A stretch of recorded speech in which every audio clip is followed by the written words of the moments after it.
Olá, muito bom dia, sempre um dia feliz poder fazer essa live, né? E levar a educação para a comunidade. Desta vez, né, quando eu estava elaborando a pauta e eu colocando essa live meu filho disse, meu pai, essa live é para todo mundo, então tá bom, essa live é multi, né? Porque a gente vai falar aqui hoje de alimentação saudável e sua importância na qualidade de nossas vidas. Né? Cumprindo com o nosso propósito de levar felicidade e tranquilidade para as pessoas, né? Estamos aqui hoje com uma convidada super especial, né? A Camila Almeida, né? Que ela não precisa nem falar, né? Tão linda, não precisa nem falar, né, gente? Tá? Então, assim, né? Cumprindo com o nosso propósito de ser agente de transformação, né? Cumprindo com a nossa missão de levar tranquilidade às pessoas, né? Nós estamos aqui com vocês, né? Para falar sobre alimentação saudável. Né? Camila é nutricionista, pós-graduada em nutrição clínica, mestre em alimentos e agora inventou de fazer doutorado, né, Camila? Portanto, dê um bom dia aí pra galera pra gente começar a bater um papo. Bom dia, galera. Bom dia, Gelásio. Eu agradeço o convite por estar aqui e tô ansiosa pra gente poder falar aí tudo que você quiser que a gente fale. Vamos nessa, né? Acho sempre importante a gente poder começar pelo começo. É um bom começo.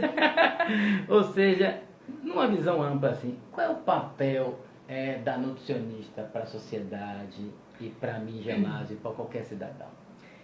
Bem, eu sou suspeita para falar, por motivos óbvios, né? Mas eu entendo o papel do profissional nutricionista como fundamental, porque ele tem um papel de educador, né? E a gente sabe que a base para a transformação de qualquer sociedade é a educação.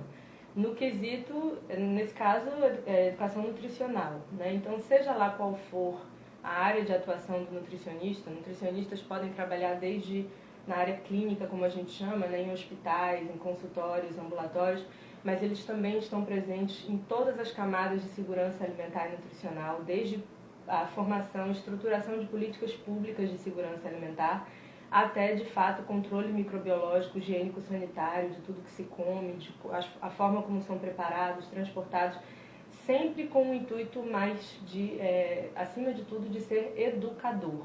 Então, eu acho que, de todas as coisas que a gente faz na vida, eu sempre costumo dizer isso, comer é aquela que é comum a todas, né? De todas as populações do mundo, norte, sul, leste, oeste, seja lá qual for a sua área de atuação, se tem uma coisa que todos nós fazemos todos os dias e várias vezes ao dia é comer. Então, se você usa o alimento como instrumento de trabalho para transformar a alimentação, você transforma pessoas. E transformando pessoas, você pode transformar uma realidade. Eu acredito que a alimentação pode transformar o mundo, por isso que eu acho que esse papel educador é fundamental do nutricionista. A gente come com garfo ou com a cabeça? Com as duas coisas. Com garfo, com colher, com a cabeça, com a barriga, com as memórias, tentando agradar o paladar, com o conceito de juízo de valor em cima daquele padrão alimentar. Como é que é essa coisa das memórias? Fiquei curioso. Ficou curioso? Bem, a gente costuma dizer assim, se eu perguntar para você, Gelásio, me diz uma coisa que você não gosta de comer. Jiló. Jiló. Por quê? É porque ele é amargo. Então já comeu. Já Sim, percebeu? é caro.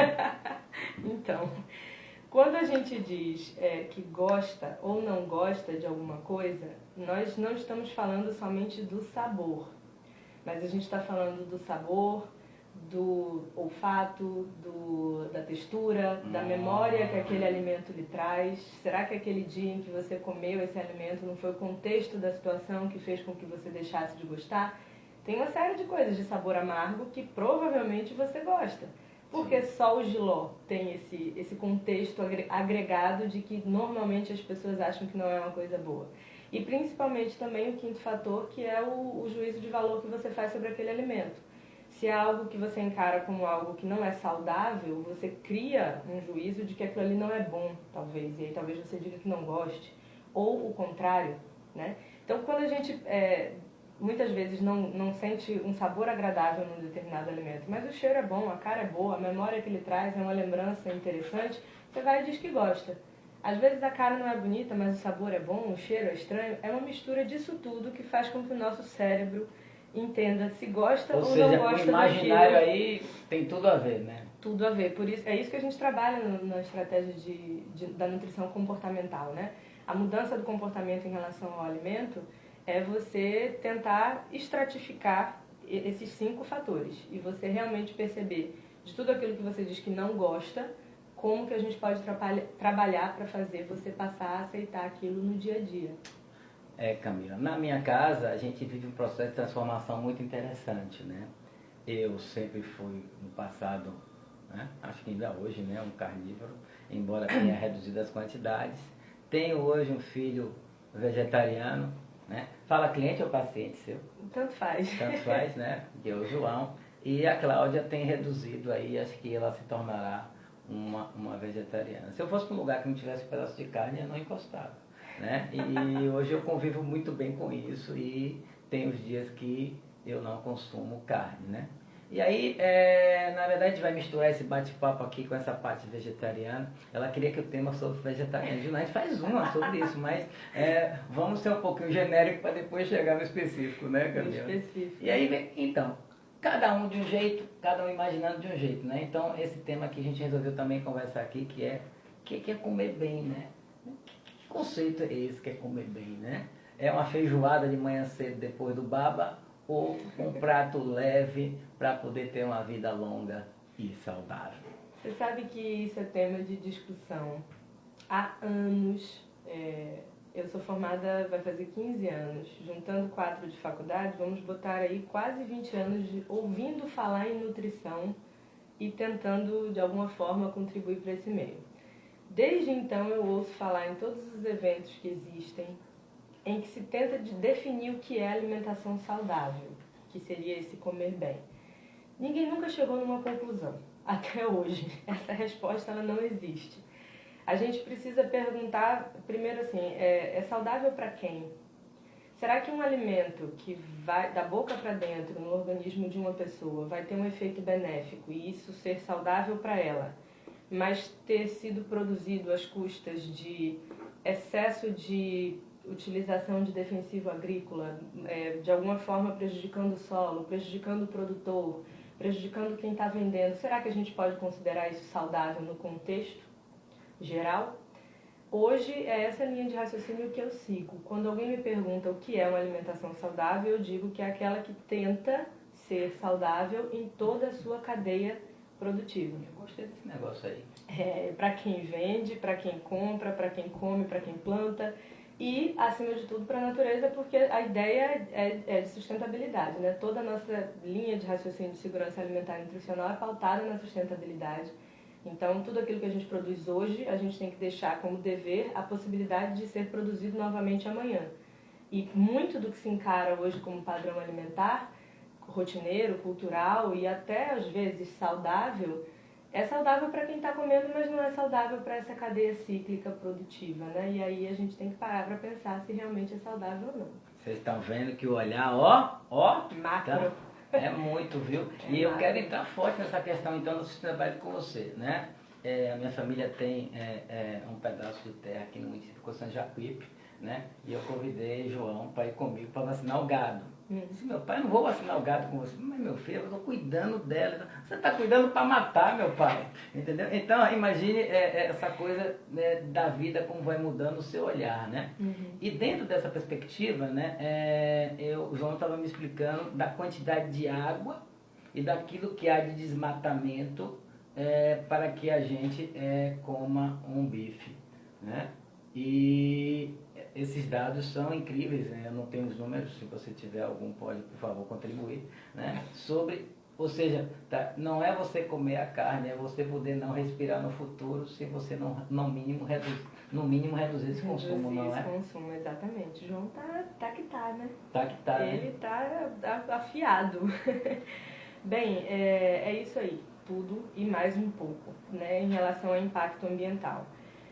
Felizmente, há tempo de trazer essas informações mais atuais. Ontem eu tive acesso a um estudo que foi publicado no final do mês passado. Então é assim, algo extremamente recente. Dentro da área da ciência as coisas avançam como aqui na área, né, do mundo virtual. Então a gente tem que trabalhar sempre com informações mais recentes. E esse estudo foi publicado numa das principais revistas científicas do mundo, se não a maior, que é o The Lancet. Tudo que sai nessa revista científica, dificilmente alguém contesta. E esse estudo, ele cita pela primeira vez, pelo menos que eu saiba, criando até um nome, essa interação que existe entre saúde das pessoas e saúde do planeta. Esse é um termo que já vem sendo usado há algum tempo. Só é bom para você se for bom para o planeta, né? Que é good for you, good for the planet. A tradução seria para a gente aqui. E esse estudo, o título dele cria uma palavra chamada sindemia, que seria uma epidemia de condições que acontecem simultaneamente. Obesidade, desnutrição e mudanças climáticas. Então é a primeira vez que chega uma publicação científica de renome que atesta aquilo que a gente já vem construindo de raciocínio há algum tempo. Quanto mais eu utilizo recursos ambientais de forma predatória e não sustentável para a produção de comida, mais eu produzo comida que pode gerar ou desnutrição ou obesidade. Eu estou traduzindo do que estava em inglês, mas aqui no Brasil, pelo menos no nosso idioma, a gente já considera desnutrição tanto baixo peso quanto excesso de peso. São dois tipos de desnutrição diferentes. Então, a gente está produzindo alimento que está deixando nossa população com deficiências nutricionais, né? Seja de macronutrientes ou micronutrientes, e, ao mesmo tempo, deixando o planeta doente. Um planeta doente vai gerar, numa próxima geração, alimentos menos ricos em nutrientes e mais deficientes em nutrientes, ou seja, quanto mais deficiente fica o nosso planeta, pior fica a nossa qualidade de alimentação, pior vai ser a saúde das pessoas. E isso virou aí uma cadeia cíclica, né? Que a gente tem que olhar, onde eu vejo o papel da nutrição, olhar para essa realidade e tentar de alguma forma transformar isso. Porque o nosso instrumento de trabalho é o alimento e ele está ficando escasso, né? E cada vez mais pobre e cada vez mais difícil de ser acessível a todas as camadas da população, né? Você sabe o que me vem? Me vem aquela propaganda na televisão, água é pop, água é top, né? É tech, e aí vem água é tox, né? Água é tóxico. E aí eu pensei, mas aí dentro dessa cadeia, né? Temos dois mundos, né? Ser saudável na cadeia e vem essa questão aí da empregabilidade, da não empregabilidade, dos embutidos. Essa relação fica sempre difícil de entender, né? Esse é o quando principal você tem essa argumento. força, né, do empresariado neste momento, inclusive, né? Sim. E a gente tem esse conflito também, né? Tem esse conflito. Esse é o principal argumento que fala a favor da manutenção dessa cadeia produtiva. Só que a gente já tem números para isso também. A cada real ou dólar investido nisso, você tem um impacto muito maior ambiental, o que algum dia vai gerar uma necessidade de investimento de dinheiro muito maior para reparar esse dano.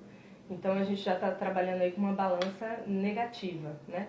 Para cada emprego, para cada real gerado, né, na produção da indústria da carne de uma forma geral, indústria da produção de animais para consumo de uma forma geral, não só carne, você gera um impacto ambiental que daqui a pouco vai ser necessário investir dinheiro para tentar reparar e não só não vai ser possível, como vai ser muito mais dinheiro do que está sendo investido agora. Tá certo, então pronto, vamos lá. A gente está aqui dentro de buscar com que as pessoas venham a ser inseridas, entender isso, acho que é um processo de educação forte, né? Eu estou aqui já, né, pensando um monte de coisa para mim. E nesse processo desse comer bem, dessa cadeia, a gente começar a pensar no que... Eu queria que você me ajudasse aí, né? Por exemplo, a questão da quantidade é uma coisa meio louca, né? Ou seja, que quantidade é que vai me deixar bem, né? Eu tenho que comer várias vezes por dia. Eu quero um pouquinho desse básico aí para a gente poder pensar, né? Nessa questão da quantidade, dessa questão da variedade, dessa questão das cores, né? Do prato bonito, uma comida francesa, assim, aquele bife alto, ai meu Deus, entendeu? E poder pensar um pouquinho sobre isso, né? Me fala um pouquinho como é que é essa questão, desde a hora que eu acordo, né, que eu desço, né, que eu vou tomar o café, né? E posso dizer para você que hoje, nessa questão do açúcar, por exemplo, né? Hoje eu nem sei mais o que é tomar um café com leite com açúcar, eu não sinto nenhuma falta, né? É um processo de educação, né? Vamos lá, me ajuda aí. Vamos ajudar essa galera a pensar sobre isso. Vamos sim. Primeiro, lá do início. Quantidade versus qualidade. Pronto. Isso é algo que a gente precisa pensar Boa. muito. A nutrição, atualmente, ela preza muito mais por escolhas, né, de alimentos de qualidade, de procedência conhecida, que entre nesse contexto aí de alimento saudável mais macroscopicamente falando, do que somente ficar contando calorias e porções e, né, esse conceito quantitativo. Certo. Só para você ter uma ideia, no Brasil a nutrição tem 80 anos, enquanto ciência reconhecida e que gera estudos. Tem 80 anos, 70, porque a coisa começou a mudar de 10 anos para cá, que o embasamento da nutrição é contar caloria. É o número, né? Você Sim. baseia a sua alimentação pelo quanto você come. Se eu perguntar para você aqui o que você comeu ontem, que é um instrumento que a gente usa no consultório, é um recordatório de 24 horas, provavelmente você vai me dizer o que você comeu e quanto. E atribuindo esse quanto o fato de ter comido bem ou mal. E, na verdade, a gente deve mudar um pouquinho o olhar. Por quê? Já existem aí de 20, 30 anos para cá no mercado produtos que são modificados. A gente já passou pela era diet, pela era light e agora a gente vive na era zero caloria. Já é possível você comer, beber alguma preparação, né, algum, entre aspas, alimento, se sentir saciado, se sentir prazer, porque o alimento vai estar saboroso, e não ter ali nutriente nenhum. E se o nutriente em si fosse o problema e a redução da quantidade desse nutriente fosse a solução, a gente não teria os problemas de saúde que temos hoje já, depois de 2, 3 décadas no mercado de produtos com adoçante, produtos com zero gordura e por aí vai.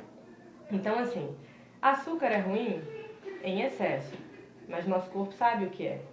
Adoçante, por exemplo, um produto sintético, pode ser zero caloria, mas criar um ambiente muito mais obesogênico dentro da gente, muito mais favorável ao surgimento de doenças do que o próprio açúcar. E esse raciocínio a gente tem para a gordura, para o sal, tudo isso em excesso é perigoso, mas se a gente tiver um equilíbrio na dieta, nosso corpo sabe o que fazer com ele. Tem uma rota bioquímica traçada e aquilo entra e sai do corpo de alguma forma. O problema são os agregados da indústria alimentícia na forma de aditivos Mas como é essa questão do sintéticos. saciado versus com fome? Aí tem tanta coisa que influencia. São hormônios, são neurotransmissores, são ciclo circadiano alterado. A gente dorme numa hora diferente, Eu acorda pensando numa que é hora uma perguntinha diferente. tão simples. Nunca né? tem uma perguntinha simples para nutrição, nunca. É sempre um conjunto de fatores. Então hoje eu prefiro orientar as pessoas a se preocupar mais com a qualidade daquilo que elas estão comendo. Como você disse, variedade. Até para sugestão de vegetais, eu costumo prescrever nas dietas dos meus pacientes, eu não vou ficar contando folha de alface nem rodela de tomate, não. Eu prefiro que ele conte o número de cores que tem no prato dele. Tem que ter verde, vermelho, laranja ou amarelo, roxo, tem que ter cereais integrais, tem que ser colorido, tem que ser bonito. O ideal realmente é que seja mais fracionado, para a gente não ter aquele excesso de consumo de alimentos num horário só do dia, e isso acaba lentificando o metabolismo. Então essa coisa de fazer um lanche, 10 horas, comer uma comer um frutinha pouquinho várias vezes ao bom. dia e de forma variada e sempre se preocupando na procedência daquilo que a gente come. Agora, tem uma coisa que eu acho que é muito importante, que é essa questão do líquido, né? Sim. Você já acorda de manhã, tem que beber um copo d'água, aí o cara diz, não, para baixar o carro tem que negócio com berinjela, ou então não sei o quê. Aí de manhã eu vou tomar o café, tomo o suco, meio-dia eu tenho que tomar meia hora antes. Como é que é essa questão do líquido nesse conjunto aí? Bem, nosso corpo é feito de água, em sua maior parte. A gente é 80% de água? Depende da idade, assim, de 80% a 70%, 60% a depender da faixa etária. Mas sempre é mais do que a metade do seu corpo deve ser água.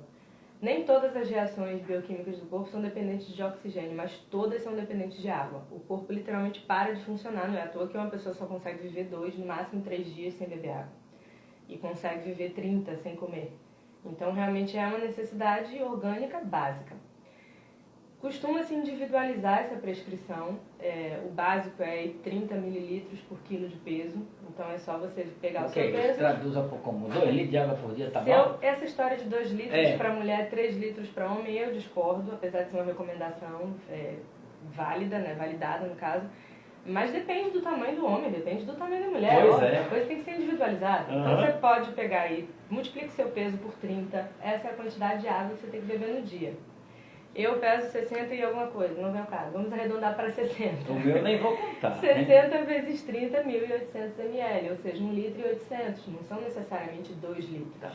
E isso precisa estar distribuído ao longo do dia. Que seja água, chás ou água de coco, algum líquido que seja tentando ser o mais isotônico, mais parecido com a osmolaridade do sangue, para nem reter, nem provocar. E durante a refeição? Durante a refeição, almoço, principalmente. Na hora que é meu drama maior. Da grande refeição, né, que é o almoço, que acaba sendo um volume maior de comida no dia. Excesso de líquido atrapalha sim. Excesso. Mas veja bem, pra gente... O que é excesso? 200 ml? Mas em torno de 200, 250 ml, a depender do tamanho da pessoa, eu acho que é super válido. Caso ela já tenha o hábito. Porque se ela não tem o hábito de beber e não gosta, não sou eu que vou pedir para ela fazer isso. Mas assim, e que seja água. Mas eu falo muito que o cidadão bebe meia hora antes, ele bebe um copo d'água e durante a refeição ele não deve beber nada. Isso essa recomendação é para não diluir as enzimas e não prejudicar o processo digestivo. Mas parte dessas enzimas precisam de água para serem ativadas. Então, a depender do prato, da refeição, uma alimentação extremamente seca, se tiver um pouco de líquido, vai ser até bem-vindo. Agora, líquido isotônico, né? Água ou um suco de fruta que não tenha sido adoçado. Ou água de coco, ou um suco que não tenha sido adoçado, né? Adição de açúcar. Agora, aquela bebida extremamente adoçada, principalmente gaseificada, leia-se, refrigerante. Aí já foge do contexto. Mas não tem lá o zero, entendeu? Porque aí entra naquele contexto lá que a gente estava falando. Fala da Coca Zero. Meu filho, nem pro processo de dieta dele, a recomendação, no caso, desse local que ele sempre fez a dieta dele, e funcionou, ele perdeu muito peso com isso, né? Gosta muito da Coca Zero, né? Eu sou completamente contrária a essa recomendação. Tem muito sódio, né? Não é nem sódio o problema, tem sódio, mas não é o maior dos problemas não. É a quantidade de edulcorante, de adoçante artificial que tem ali, que confunde a microbiota intestinal e pode gerar uma bagunça no corpo, inclusive aquela alteração de fome e saciedade que você tinha me perguntado, é um dos fatores que interfere. Fora o teor de acidez, né? Refrigerantes são extremamente ácidos, tem um pH para o nosso sangue ácido. Isso a longo prazo atrapalha a função renal, atrapalha a saúde óssea e atrapalha uma série de fatores. Fora que ali, no momento da refeição, é uma bebida com gás e vai distender o estômago, vai atrapalhar o processo digestivo. Então aí eu não recomendo. Então refrigerante? Refrigerante para mim não devia existir. A gente finge que não existe. Os pacientes chegam dizendo que existe, que consome, a gente tenta trabalhar a educação em cima disso e diminuir esse consumo. E aqueles que preferem viver sem, é um benefício que eles estão fazendo à saúde. Eu fico lembrando sempre que essa questão do refrigerante está associado, né? A gente vai desculpando aí, mas eu estou aqui fazendo o papel do leigo, viu? Né? E graças a Deus a Camila aqui está me deixando um pouquinho mais inteligente, né? E é isso, agora a gente começou falando de memória, começou falando de imaginário, e a gente falou agora de refrigerante, eu me lembrei a criança sempre, né? Que ela já aprende de criança, então, a gostar ou não gostar desse refrigerante, para ele entender que faz mal, que faz bem, pode, não pode, é amargo, é doce, né? Como é que é isso para a criança? O que a gente pode falar para os pais que estão aqui nos ouvindo em relação a essa questão da criança? O que eu sempre comento com os meus pacientes que engravidam no meio do caminho do tratamento ou têm filhos pequenos que pedem alguma orientação para a criança é o seguinte: essa ideia de que criança é um livro em branco que você escreve e você está criando ali um ser, ela precisa ser resgatada. O que eu vejo hoje como sendo encarado normal para crianças, para a alimentação da criança, são coisas que funcionam assim. Primeiro a gente estraga, depois a gente vê como é que conserta. Você já parou para reparar que funciona assim?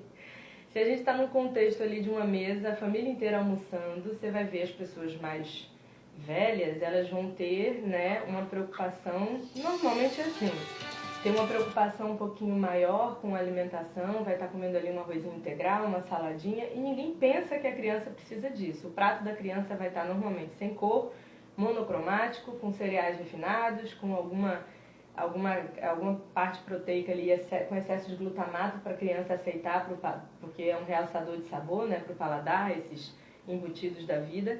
E aí a gente encara como se fosse, não, se é um organismo novo, parece que ele é imune a qualquer coisa errada, vai fazendo de errado. Quando der errado, aí a gente conserta. Certo. E eu acho que a coisa tem que começar corretamente. Quando eu recebo pacientes no consultório que dizem pra mim que não podem ter uma alimentação saudável porque tem criança em casa, eles falam assim, mas você sabe, né, tem menino pequeno em casa. E eu viro e falo, mas é mais um motivo. Aí é uma obrigação sua ter uma alimentação saudável para servir como reflexo, né? Isso é muito discutido também em relação ao horário do lanche, né, da alimentação escolar, seja alimentação escolar no âmbito público, como a alimentação no âmbito privado que a criança leva, né, para a escola. A hora do recreio, a hora da merenda, ela é conhecida classicamente como uma hora em que a criança pode comer de tudo. Porque é o horário ali de lazer, de confraternização, de criação de memória, de sociabilidade, não sei o quê. E assim, é uma coisa que aquela criança vai fazer de segunda a sexta, 200 dias letivos, durante 21 anos, se ela for até o 3º grau. Você já imaginou se uma vez por dia, vezes 200, vezes 20, a gente resolver comer besteira só porque é o horário da merenda? Que jovem é esse que a gente vai deixar para o mundo na vida adulta? O Brasil já tem, para cada criança desnutrida, 3 obesas há mais de 30 anos. São hoje os adultos obesos que elevaram aí o índice de sobrepeso e obesidade da população. Só que como obesidade não é causa de morte, né, e não é imediato, né, é um problema mais a longo prazo, desnutrição sempre falou mais alto, sempre foi muito mais aparente, né, nas preocupações. O Brasil reconhecido como um país da fome, até pouco tempo atrás, agora infelizmente corre risco de voltar a entrar no mapa da fome, mas já existia um problema de sobrepeso e obesidade entre crianças na mesma época e ninguém falava sobre isso. Hoje a gente está vendo, né, uma preocupação maior com redução do teor de açúcar nas bebidas para criança, proibição de determinados itens na alimentação escolar, porque pode, de fato, é um ambiente de educação, né? Você está formando, gerando jovens, pessoas, educando. A alimentação tem que passar por isso, né? Não é só porque é criança que tem que ser permitido, porque a criança brinca, pula e gasta energia e está tudo resolvido, não. Entendi. Mais uma vez, a educação e educação e educação com a gente o tempo inteiro. E aí, agora, educação, cultura, modelos, hábitos, né? E quando a gente está discutindo isso, algo que faz parte das refeições, eu acho que boa parte do mundo, é o pão, né? E aí quando fazer dieta, vocês mandam cortar o pão, não é? Poxa, mas o pão é tão bom. Você vai para São Paulo, aquele pão francês maravilhoso. O que é essa questão do pão? Aqui também tem pão francês bom, não tem não? É mais difícil. É. Né? Mas tem também. Bem, o pão, veja bem, o pão foi meio que, né, coitado, pego para Cristo aí desses problemas todos e vamos ampliar um pouquinho essa mente. Não é que o pão seja o vilão do problema. Mas, de fato, o consumo de um único alimento, monocultura e trigo, na forma de pão, de biscoito, de macarrão, de massa, né, várias vezes ao dia, ao longo de uma vida inteira. E o nosso trigo brasileiro tem uma característica específica, seja espontânea da semente ou seja geneticamente modificada, a gente não encontra referência que bata o martelo e diga o que aconteceu. Mas, de fato, o trigo não é um cereal brasileiro, não é nosso, não é ancestral, fugiu agora o termo, mas ele não é típico daqui, nativo. Ele foi trazido no processo de colonização. Então, assim, hoje, o trigo que a gente tem disponível no Brasil é um trigo que tem 5 vezes mais proteína. Então, isso aconteceu, não foi à toa, é um trigo mais proteico, então que bom, podemos aí utilizar como ração, podemos utilizar como item básico para a população em geral, se o nome dessa proteína não fosse glúten. E glúten é uma proteína de difícil digestão. Não é que ela seja impossível, né? Não é que glúten seja o problema todo da vida das pessoas, como foi visto há algum tempo, né? Recentemente. Mas, sim, é uma proteína de difícil digestão. Com a utilização de glifosato, que é o agrotóxico utilizado nas plantações de trigo, isso cria uma resistência digestiva maior ainda. E aí você tem um único alimento, que é o trigo, 5 vezes mais rico em glúten, presente em todas as refeições do brasileiro ao longo de uma vida inteira. Aí o problema começou a acontecer. E aí a gente já pensa no trigo, pensa na soja, já vê aquela grande seção de terra, e eu já me lembro sempre no começo da nossa conversa falando sobre a questão da cadeia alimentar. Tá vendo como a gente vira e mexe e bate lá? Volta para a cadeia, né? Com certeza. Tem muita gente aí precisando ir para a cadeia. Tá? Ô minha amiga, me fale aí sobre essa questão do sal. Sim. Como é que é a relação do ser humano com o sal? Né? Eu tenho visto aí uma redução, não é? Acho que as pessoas estão se ligando mais com isso, né? Ou seja, não há necessidade. Por exemplo, olha, um limãozinho na alface é tão bom, não é? Limão é perfeito, maravilhoso. E como é que essa questão vários do sal? temperos naturais também. Por que o sal ficou tão forte nessa alimentação? Tanta gente que bota sal o tempo inteiro, quando isso é prejudicial, as pessoas não se ligam. Ó, Gelado, a gente vai ter que voltar aí um pouquinho, lá no processo de industrialização de tudo, inclusive da alimentação. Tem alguns psicólogos, inclusive, que falam sobre isso. Tem um livro famoso de uma psicóloga que fala sobre isso, que foi depois da industrialização, do processo de urbanização e industrialização das cidades, enfim, criação, que a alimentação passou a ser conhecida culturalmente como algo que ia além da nutrição. Então, as pessoas, quando ainda viviam na sua maior parte no campo, elas tinham aquela questão da alimentação para sobrevivência, para subsistência, né? E depois, essa nova roupagem da comida, da alimentação, de que além de nutrir, ela precisa ser, né, ela precisa ser um instrumento de comensalidade ali, de sociabilização e tem que ter prazer associado, além de nutrir, foi que fez com que a gente começasse aí a adoçar e salgar tudo.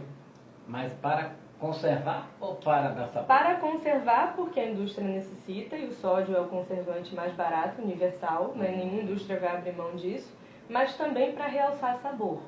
Todos os realçadores de sabor são alguma coisa sódico, né? Glutamato monossódico, sempre a palavra sódio está associada a realçadores de sabor.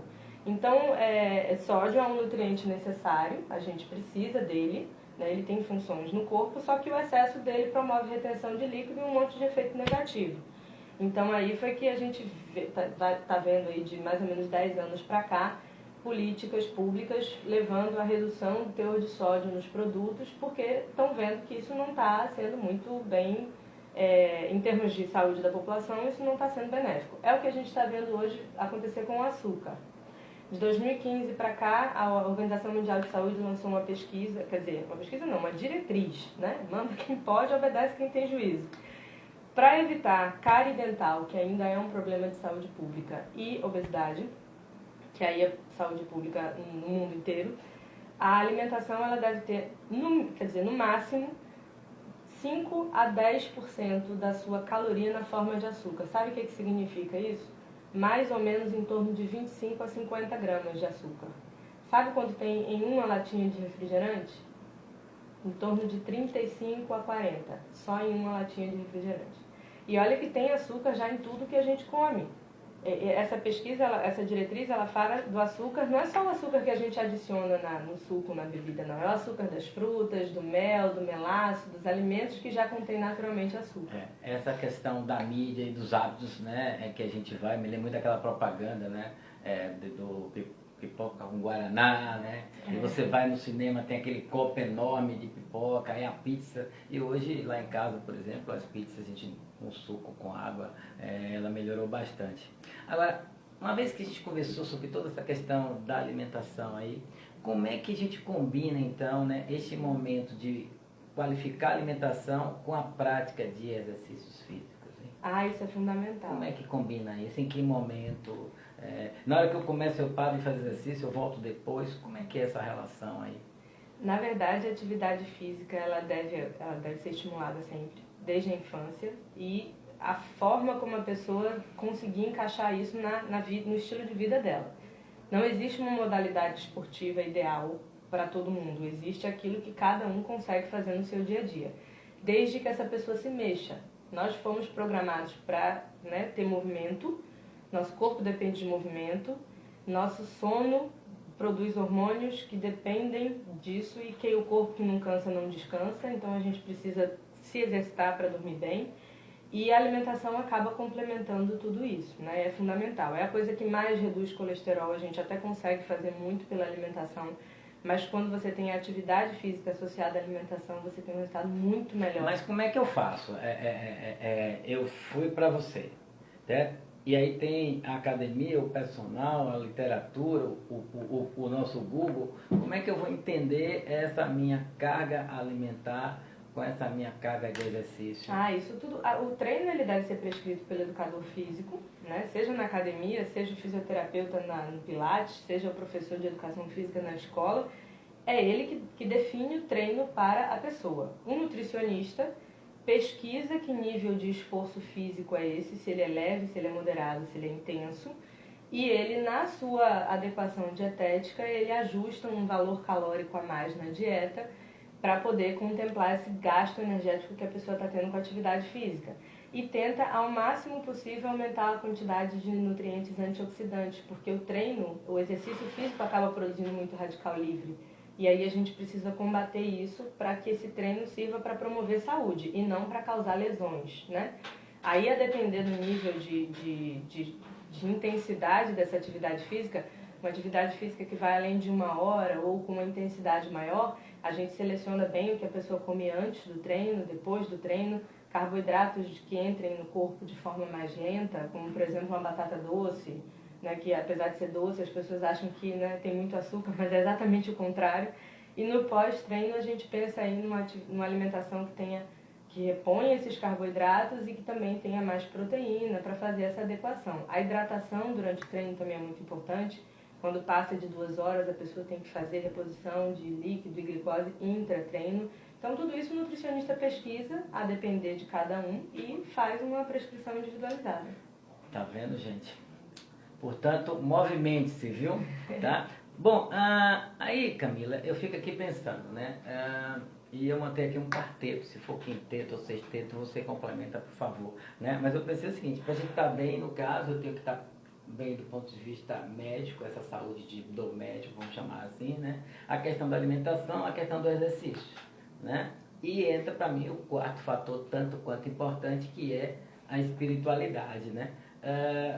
Você vê também, deste quarteto, como é que você vê esse conjunto para que a gente, falando em equilíbrio, né? A gente falou do equilíbrio do prato, né? Desse equilíbrio do ser. Com certeza. Um dos instrumentos da nutrição funcional, uma estratégia da nutrição, é uma teia de inter-relações metabólicas, onde a gente analisa vários aspectos de saúde, essa saúde clínica médica, né? Digestão, assimilação de nutrientes, estrutura, tá?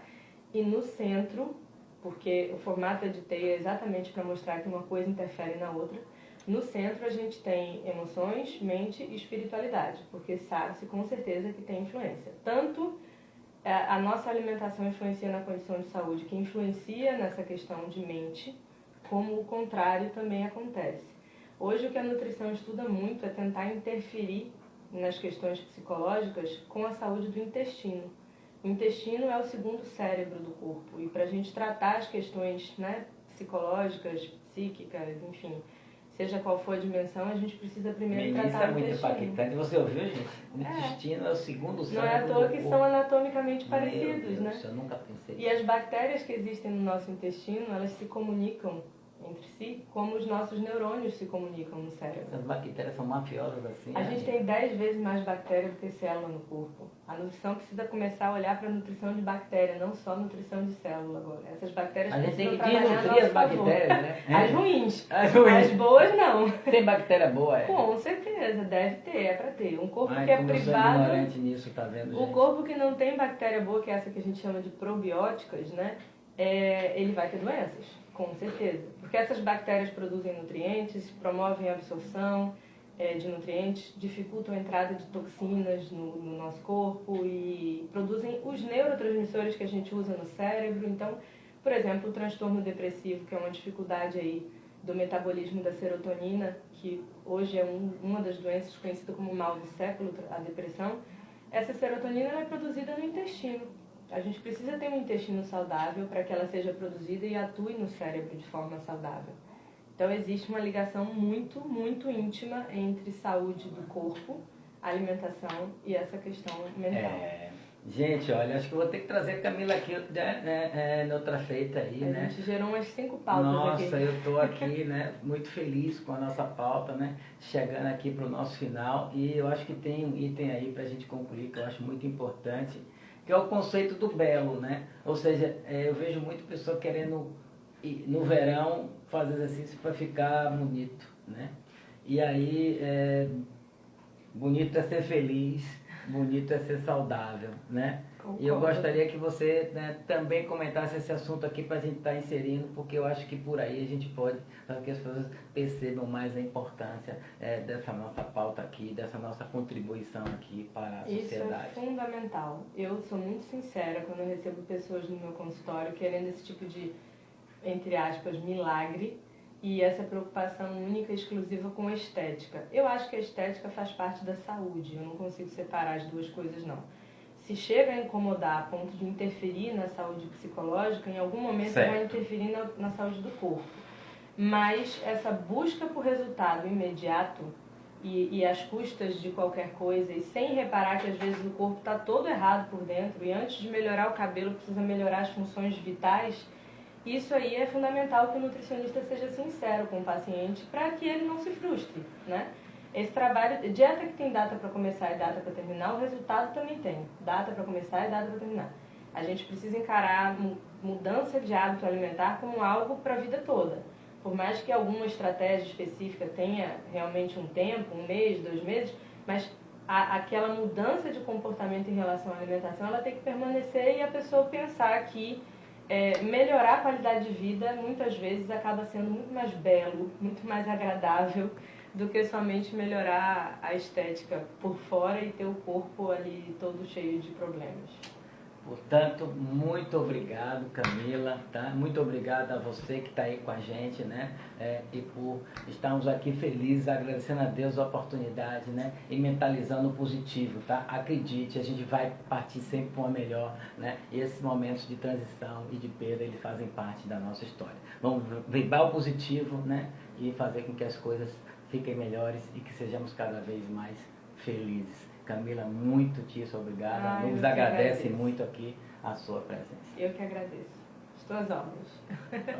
Tchau. Tchau.